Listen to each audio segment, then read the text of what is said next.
I think it's time for commercial. Yeah, this is the Montego tumbler launch for KLSCM as merchandise. I'm very impressed about that bottle actually. I saw it online that they introduced it. Fortunately, I don't love all kinds of food, but when it comes to endurance training, I think it's more about training, right? Getting yourself into on the ground, long hours, morning, night, midnight. Sometimes it's just pushing yourself on the day that you don't like to run. So as part of the training as well, there will be times that during races that you feel like giving up. That is where the training reminds you that there were times that I don't want to do it, but I did it and I finished it. So the mind gets trained that it can be achieved, it can be done. So back to the basic.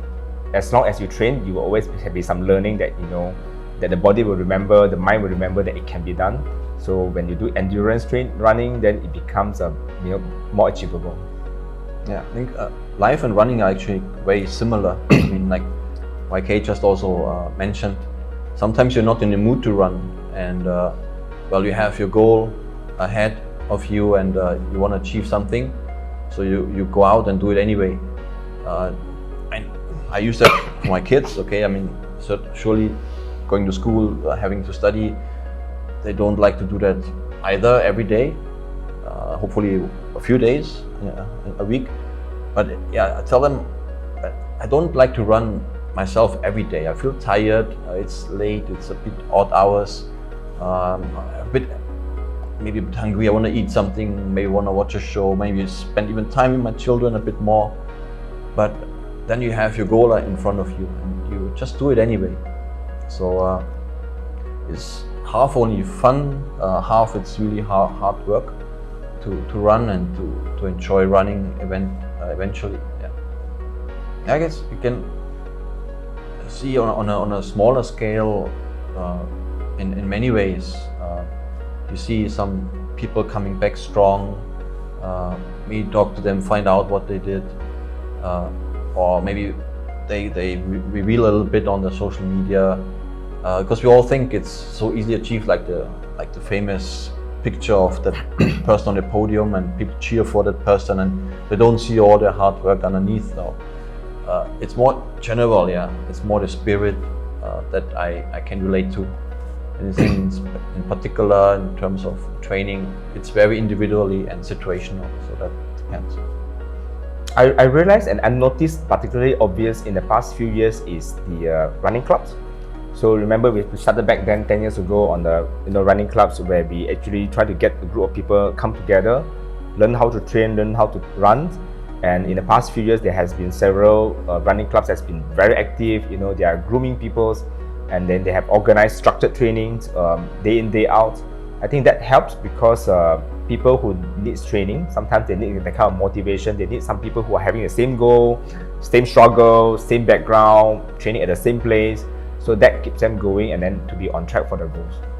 The good habit, I wouldn't say good or bad habit, it's common habits of the runners is they like to focus on the gears, the equipment, the apparels, the shoes, the promotions, maybe sometimes the nutrition as well.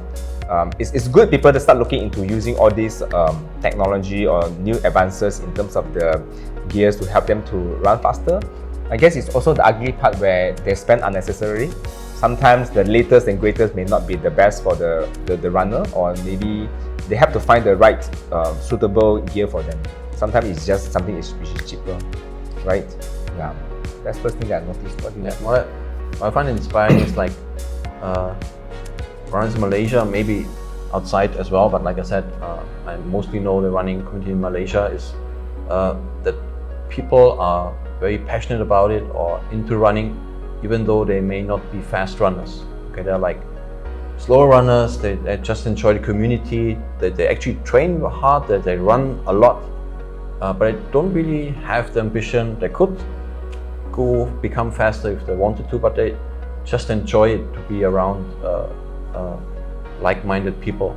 And again, at nearly every time of the day, they have the opportunity to do that, and that's really something amazing. I mean, they're relentless. They are consistent. They are hardworking, and they are there, and they are nice to each other, supportive.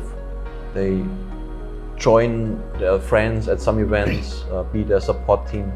So I'm not sure if you find that in many other places, to a certain extent for sure, but that's certainly something very striking here in Malaysia. Yeah. But on the other hand, I think Malaysian runners didn't train enough. I mean, given that the kind of the races and distance that they sign up, so it's good that they actually train, but they sign up for races and distance that is more than their training can cope with. So they're not ready for the races. So I mean, it's good that have the peer challenge that, you know, you have done 10K, please do 21 next. And then later, next one will come and say that you have done 21, now it's time to do the 42, further 50, 100. So the peer pressure and the peer influence is sometimes it's good, but people are not training enough for the distance that they sign up for, which can be a setback because you may get into injury for running the long distance which you did not train for, or you may not enjoy it, you don't like it anymore. So I think having passion is good. Sign up for the distance that you know your training supports. I must say, Malaysia is one of the worst places to run. Okay, it's always hot, it's very humid. So when you train here, when you run here, and you go abroad to a cooler climate, you can actually feel how good you are if you can cope with the weather. Happened to me. I mean, train Malaysia, I went to Seoul International Marathon, and it was so different. It was like I took off like, I don't know, 20-25 minutes of my PB at the time, and even though I was just the beginning of my training cycle for KL Marathon in that year, I still was 50 minutes slower at the KL Marathon that year, even though after 3 months of training. So the climate is really hard. So yeah, that's maybe a bit of a excuse that sometimes runners struggle with the distances they sign up for.